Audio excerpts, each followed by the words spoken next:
यदि कोई astronaut research के लिए अपने स्पेस सेंटर को छोड़ कर अंतरिक्ष में जाता है तो उसे उसके स्पेस सेंटर से एक लंबी स्टील टेदर लैनियर्ड अर्थात स्टील की मजबूत रस्सी से जोड़ा जाता है, क्योंकि अंतरिक्ष में शून्य गुरुत्वाकर्षण के कारण एस्ट्रोनॉट निर्वात में गुब्बारे की तरह झूलता रहता है। इस स्टील वायर से जुड़ ढाने के पश्चात उसके खोने की कोई संभावना नहीं होती है।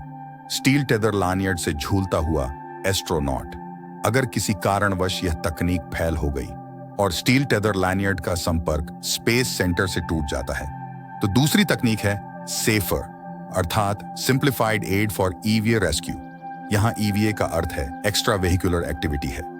अक्सर आप जो एस्ट्रोनॉट के सूट के पीछे पीठ पर चेयर जैसी भारी भरकम चीज बंधी हुई देखती है, उसे कहते हैं इमरजेंसी जेट पैक सिस्टम। इस इमरजेंसी जेट पैक सिस्टम को एक एस्ट्रोनॉट के द्वारा आसानी नियंत्रित किया जाता है, जिससे उसके इधर उधर आने जाने में आसानी होती है और अंतरिक्ष में खो जाने पर वापस स्पेस सेंटर लौटने में मदद भी करता है।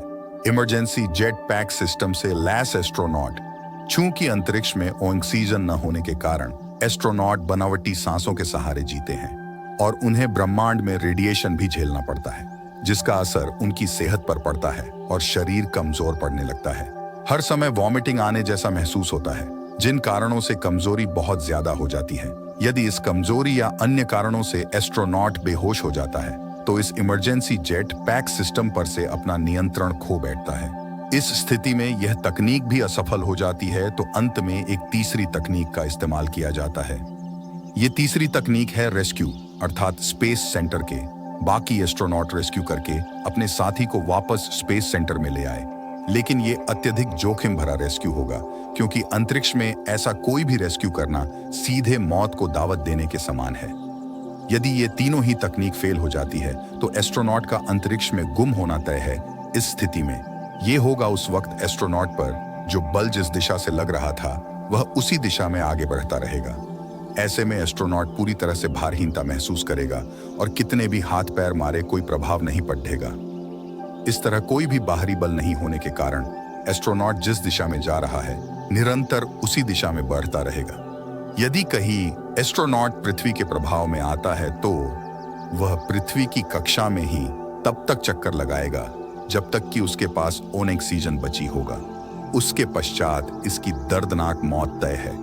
और यदि कहीं एस्ट्रोनॉट का स्पेस सूट स्टील टेदर लैनियर्ड से अलग होते वक्त या किन्हीं अन्य कारणों से क्षतिग्रस्त हो जाता है तो यह स्थिति और भी ज्यादा दुर्भाग्यपूर्ण होगी, क्योंकि ऐसे में अंतरिक्ष का आवरण एस्ट्रोनॉट को कुछ ही सेकंड में बेहोश कर देगा और अंतरिक्ष में हवा का दबाव न होने के कारण एस्ट्रोनॉट के शरीर का खून बहुत जल्दी ही उबलने लगेगा, जिससे उसके शरीर का आकार बढ़ने लगेगा और अंत में उसकी बेहद दर्दनाक मौत हो जाएगी। ये सब कुछ बस कुछ ही पलों में हो जाएगा। आखिर में एक क्षीण संभावना इस बात की भी हो सकती है कि एस्ट्रोनॉट एक निश्चित वेग वेलोसिटी से पृथ्वी की ओर बढ़े, लेकिन वह धरती तक कभी पहुंच ही नहीं पाएगा, क्योंकि जिस गति से एस्ट्रोनॉट पृथ्वी की तरफ बढ़ेगा वो बहुत अधिक होगी और पृथ्वी के वायुमंडल के संपर्क में आते ही तेज घर्षण फ्रिक्शन के कारण कुछ ही क्षणों में आग के गोला में बदल जाएगा और जलकर राख हो जाएगा।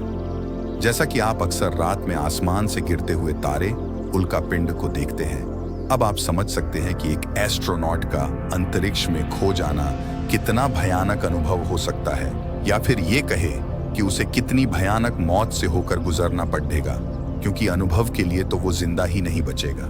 लेकिन ये वैज्ञानिकों की बहुत बड़ी उपलब्धि है कि अभी तक ऐसी कोई भी घटना नहीं हुई है और प्रार्थना करते हैं कि भविष्य में भी ना हो।